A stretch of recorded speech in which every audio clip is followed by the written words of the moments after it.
Welcome back to my channel. आज मैं आपके लिए माय शॉर्ट लवर के सेकंड पार्ट की एक्सप्लेनेशन लेकर आई हूँ। तो चलिए कहानी की शुरुआत करते हैं। लास्ट एपिसोड में हमने देखा था कि यूसियो यूनी से कहता है कि मैं तुम्हें पसंद करता हूँ और ये सुनकर यूनी शर्मा जाती है। आगे वो उससे पूछती है कि वैसे इतने सालों से तुम कहाँ थे। वो उसे बताता है कि मैं पढ़ने के लिए अमेरिका चला गया था, अभी कुछ दिनों पहले ही मैं वापस आया हूँ। यूनी कहती है कि वहाँ तो काफी अच्छी पढ़ाई होती है, तुम वापस क्यों आए। वो कहता है कि मैं तो सिर्फ तुम्हारे लिए वापस आया हूँ। ये सुनकर यूनी शर्मा जाती है। वो कहती है कि अमेरिका जाकर तुम कुछ ज्यादा ही बोल्ड हो गए हो। वो कहता है कि अब मैं पहले जैसा डरपोक नहीं हूँ। ये सुनकर यूनी सोचती है कि क्या कभी मुझ में भी इसकी तरह कॉन्फिडेंस आ पाएगा। वो पूछता है कि क्या तुम किसी को डेट कर रही हो। यूनी कहती है कि मैं किसी को डेट नहीं कर रही हूँ। वो उसे कुछ कहना चाहता है, लेकिन तभी डोंगयून वहाँ आ जाता है। वो दोनों एक दूसरे से खुशी खुशी मिलते हैं और बातें करने लगते हैं। उन्हें इस तरह से बातें करते देखकर यूनी थोड़ा कंफ्यूज हो जाती है। वो डोंगयून से पूछती है कि तुम यूसियो को कैसे पहचान गए, ये तो सालों बाद वापस आया है। डोंगयून उसे बताता है कि हम दोनों साथ में ऑनलाइन वीडियो गेम्स खेलते हैं, तो भला मैं इसे कैसे नहीं पहचानूंगा। ये सुनकर यूनी गुस्सा करते हुए कहती है, मतलब सिर्फ मैं ही हूँ जो इसे पहचान नहीं पाई। फिर दोनों बॉयज गेम्स के बारे में बातें करने लगते हैं और दोनों बहस करने लगते हैं कि हम में से कौन बेस्ट है। इसके बाद दोनों यूनी को वहीं छोड़कर गेम खेलने चले जाते हैं। यूनी कहती है, लड़के सच में अजीब होते हैं। फिर नेक्स्ट डे यूसियो डोंगयून से पूछता है कि क्या तुम्हारे और यूनी के बीच में कुछ चल रहा है। वो कहता है कि हम दोनों तो सिर्फ अच्छे दोस्त हैं। ये सुनकर यूसियो उसे कहता है कि मैं यूनी को पसंद करता हूँ, क्या तुम उसे प्रपोज करने में मेरी हेल्प करोगे। ये सुनकर डोंगयून चौंक जाता है। वो पूछता है कि क्या तुम सच में उसे पसंद करते हो। यूसियो कहता है कि मैं तो उसे बचपन से पसंद करता हूँ। डोंगयून कहता है कि वो तो बचपन की बात है, लेकिन यूनी तो अभी भी बच्ची लगती है। यूसियो कहता है, तो क्या हुआ, मुझे वो इसलिए पसंद है क्योंकि वो बिल्कुल वैसी की वैसी ही है। ये सुनकर डोंगयून के एक्सप्रेशन अच्छे नहीं होते हैं। वो यूसियो की हेल्प करने में आनाकानी कर रहा होता है। ये देखकर यूसियो कहता है कि कहीं तुम भी तो उसे पसंद नहीं करते हो। डोंगयून साफ मुकर जाता है। वो कहता है कि यूनी मेरे टाइप की नहीं है। फिर वो कहता है, अच्छा बताओ कि तुम्हें मेरी क्या हेल्प चाहिए। यूसियो कहता है कि तुम तो यूनी के साथ पिछले 10 सालों से हो, तुम्हें तो उसकी पसंद और नापसंद के बारे में सब पता होगा, तो क्या तुम मुझे बता सकते हो कि यूनी को क्या पसंद है। ये सुनकर डोंगयून को याद आता है कि एक बार उसने यूनी के पास सनफ्लावर देखा था। जब उसने पूछा था कि तुम्हें ये फूल इतना पसंद क्यों है, तो यूनी ने उसे बताया था कि मेरे डैड मेरी मॉम को हमेशा सनफ्लावर देते थे। उन्हें मेरी मॉम से पहली नजर में प्यार हो गया था। जैसे सनफ्लावर सूरज की तरफ देखता है, ठीक वैसे ही मेरे डैड मेरी मॉम की तरफ देखते हैं। गर्मियों में मेरे डैड रोज मेरी मॉम के लिए सनफ्लावर लाते थे और तब मेरे डैड से हमेशा सनफ्लावर की खुशबू आती थी। मैं भी अपनी लाइफ में ऐसे ही किसी इंसान से मिलना चाहूँगी। ये सुनकर डोंगयून कहता है कि जब भी मुझे कोई सनफ्लावर की खुशबू वाला आदमी मिलेगा तो मैं तुम्हें जरूर बताऊंगा। ये सब बातें वो यूसियो को बताता है। ये सुनकर यूसियो पूछता है कि क्या यूनी के फादर की तो डेथ नहीं हुई थी। डोंगयून कहता है, पता नहीं, एक दिन वो कुछ सामान लेने गए थे और फिर वापस नहीं आए। तब यूनी 4 साल की थी। यूसियो पूछता है कि क्या उन्होंने पुलिस में रिपोर्ट नहीं की। डोंगयून कहता है कि वो पुलिस के पास गए थे, लेकिन यूनी के घर से उसके फादर की सारी फोटोज गायब हो गई थी। क्या तुम्हें याद नहीं है, हम लोग भी तो यूनी के साथ उसके फादर को ढूंढने गए थे और हम लोग खुद खो गए थे। बाद में हमारे पेरेंट्स और टीचर्स ने हमें ढूंढा था।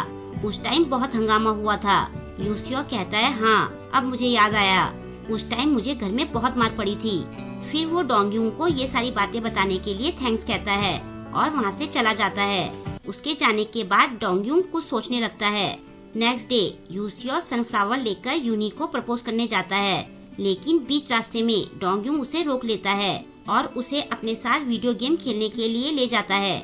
इसके बाद यूसियो जितनी बार भी यूनी को प्रपोज करने जाता है, उतनी बार डोंगयून बीच में आकर उसे रोक देता है।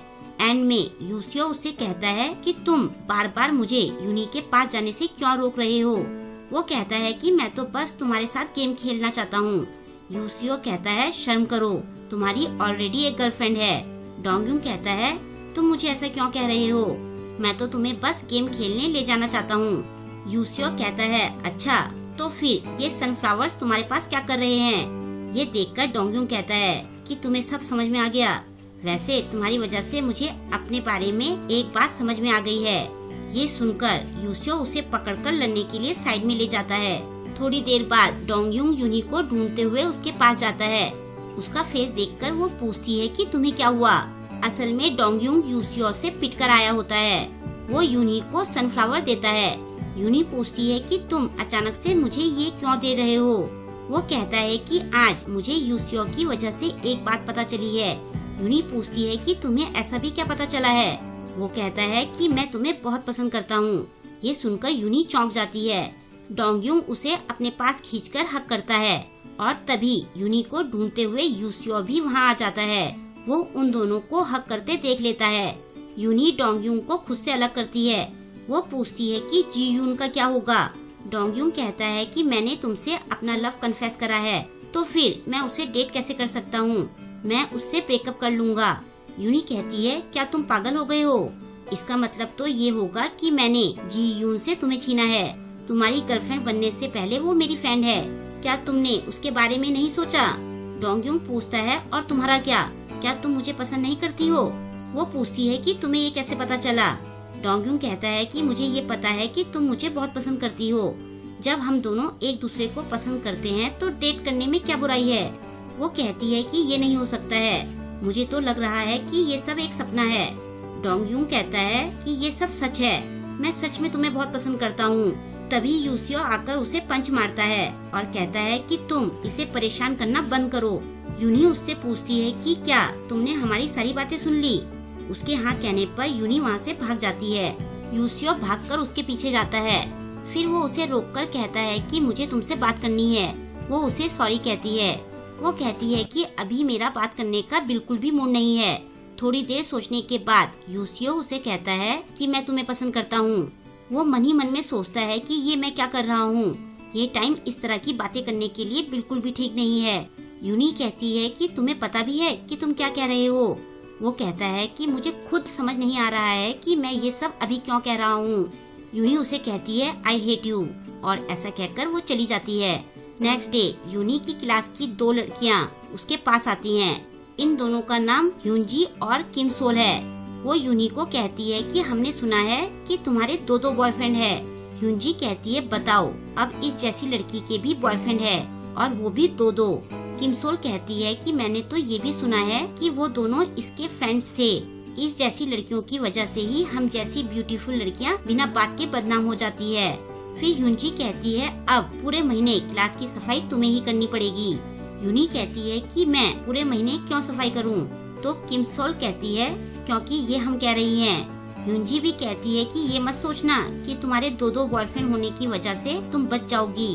हम तुम्हारा बुरा हाल कर देंगे। और फिर दोनों वहाँ से चली जाती हैं। नेक्स्ट डे ह्यूनजी यूसियो के पास जाकर उस पर लाइन मारती है। वो उसे अपने साथ लंच के लिए इनवाइट करती है। यूसियो कहता है कि मैं तुम्हारे साथ क्यों आऊँ? मैं तो तुम्हें जानता तक नहीं हूँ। वो कहती है कि मैं तुम्हारे पास वाली क्लास की स्टूडेंट हूँ। फिर वो जबरदस्ती उसे अपने साथ ले जाती है। दूसरी तरफ किम सोल भी डोंगयुंग के पास जाती है और वो भी उससे बातें करना शुरू कर देती है। वो डोंगयुंग को अपने साथ मूवी चलने के लिए कहती है। पहले तो डोंगयुंग मना कर देता है, लेकिन जब उसे पता चलता है कि वो उसकी फेवरेट मूवी की बात कर रही है तो वो उसके साथ जाने के लिए तैयार हो जाता है। फिर नेक्स्ट डे वो दोनों यूनी के सामने डोंगयुंग और यूसियो की बातें करती हैं। ह्यूनजी कहती है कि मैं तो कल यूसियो के साथ लंच पर गई थी। तब मुझे पता चला कि वो तो इसे इसलिए पसंद करता है क्योंकि ये उसकी बचपन की दोस्त है, वरना इसमें ऐसा है क्या? किम सोल कहती है कि मैं भी कल डोंगयुंग के साथ मूवी देखने गई थी। हमने बहुत मजे किए। मुझे नहीं लगता कि वो इसमें ज्यादा इंटरेस्टेड है। भला इस जैसी छोटी बच्ची को कौन पसंद करेगा? फिर वो दोनों यूनी से लाइब्रेरी से बुक लाने के लिए कहती हैं। यूनी कहती है कि मुझे ट्यूशन जाना है। वो दोनों कहती है कि इससे हमें कोई मतलब नहीं है। फिर वो दोनों उसका मजाक उड़ाते हुए कहती है अब तो तुम्हारे पास तुम्हारे फ्रेंड्स भी नहीं बचे, उन दोनों को भी हमने तुमसे छीन लिया है। और ऐसा कहकर वो दोनों जोर जोर से हंसने लगती है। तभी यूसियो और डोंगयुंग क्लास में आ जाते हैं। वो यूनी के पास खड़े होकर कहते हैं कि हमें लगा ही था कि कुछ तो गड़बड़ है। फिर वो उन दोनों लड़कियों को वार्निंग देते हुए कहते हैं कि अगर आज के बाद तुमने यूनी को परेशान किया तो तुम दोनों के लिए ये अच्छा नहीं होगा। फिर वो यूनी को लेकर वहाँ से चले जाते हैं। बाद में यूनी पूछती है कि तुम दोनों मेरी क्लास में क्यों आए। वो उसे बताते हैं कि हमें पता चला कि वो लड़कियाँ तुम्हें हमारी वजह से बुली कर रही थी, तुमने उन्हें रोका क्यों नहीं। यूनी कहती है कि ऐसा कुछ नहीं है, मैं हमेशा से ऐसी ही हूँ, मैं छोटी हूँ, मोटी हूँ और डरपोक भी हूँ, मुझ में थोड़ा सा भी कॉन्फिडेंस नहीं है। डोंगयुन कहता है कि तुम ये क्या बकवास कर रही हो। वो कहती है कि तुम दोनों मेरे हिसाब से कुछ ज्यादा ही अच्छे हो, भला मैं इस गलतफहमी में कैसे रह सकती थी कि तुम मुझे पसंद करते हो। वो दोनों कहते हैं कि हम सच में तुम्हें पसंद करते हैं, बल्कि हमें तो लगता है कि हम तुम्हें डिजर्व नहीं करते हैं। फिर वो दोनों अपने घुटनों पर बैठते हैं। यूसियो कहता है कि तुम बहुत क्यूट और ब्यूटीफुल हो। डोंगयुन भी कहता है कि तुम्हें खुद पर कॉन्फिडेंस होना चाहिए। ये सुनकर वो उन दोनों को हक करके थैंक्स कहती है। फिर नेक्स्ट डे क्लास में यूनजी और किमसोल आकर यूनी को सॉरी कहती हैं। यूनी पूछती है कि तुम दोनों अचानक से मुझे सॉरी क्यों कह रही हो। वो दोनों कहती है कि इतनी छोटी हाइट होने के बाद भी तुम्हारे पास इतने अच्छे दोस्त हैं, हमें तुमसे जलन हो रही थी। यूनी पूछती है कि अब तुम मुझसे क्या चाहती हो। वो दोनों उससे पूछती है कि क्या हम लोग फ्रेंड्स बन सकते हैं। यूनी देखती है कि बाहर से डोंगयुन और यूसियो उसे देख रहे होते हैं। यूनी खुशी खुशी उन दोनों की फ्रेंड्स बनने के लिए मान जाती है। वो दोनों यूनी से कहते हैं कि तुम सच में बहुत क्यूट हो, शायद इसलिए तुम इतनी पॉपुलर हो। इसके बाद डोंगयुन और यूसियो क्लास में आकर सबको लंच पर चलने के लिए कहते हैं। फिर वो सब लंच के लिए चले जाते हैं और इस तरह ड्रामा के एंड में यूनी, डोंगयुन और यूसियो पहले की तरह अच्छे फ्रेंड्स बनकर रहते हैं और यहीं पर ये ड्रामा एंड हो जाता है। आई होप कि आपको आज का ये ड्रामा पसंद आया होगा। आपको आज का ये ड्रामा कैसा लगा मुझे कमेंट करके जरूर बताएं और वीडियो को लाइक और शेयर करना ना भूलें। अगर अभी तक आपने मेरे चैनल को सब्सक्राइब नहीं किया है तो प्लीज मेरे चैनल को सब्सक्राइब कर दें और लेटेस्ट वीडियोस की नोटिफिकेशन पाने के लिए बेल आइकन को प्रेस करना ना भूलें। मिलते हैं जल्द ही नेक्स्ट वीडियो के साथ। Thank you.